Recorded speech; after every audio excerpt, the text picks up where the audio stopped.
Toras ni sida corona no hatene kuna ba resultado roh solo, mas que rone completa tão um orçamento adicional milhão sanulu resinhat.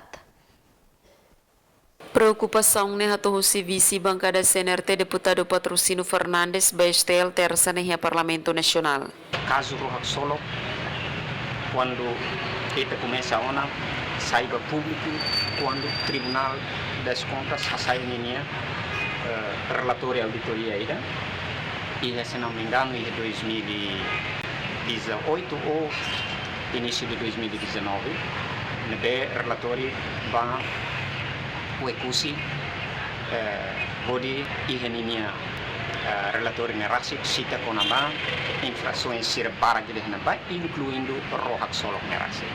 Deputado Nihateten, Tristiliutan, Komisario KAK, iha media balon deklarasi da uksimu keisha kona Rohac Solo. Iha fatingan isang deputado bancada Fretelin Maritu Mota Hateten kona Rohac Solo prosesu lau hela. Ora Rohac Solo di processo toma conta da audiência pública, presidente autoridade Raiwara se fala uma explicação com a processo né, e tudo hatene kata ia tinan rua né, e te enfrenta a situação Covid e mundo isolado.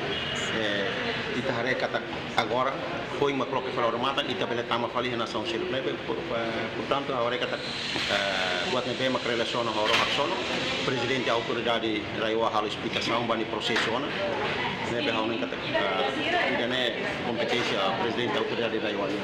Tuirmia nudar deputado tanto se oposição no bancada governo siramos questiona processo ka progresso neto ihanebe. Guilhermina Franco, Domingues Soares, STL News.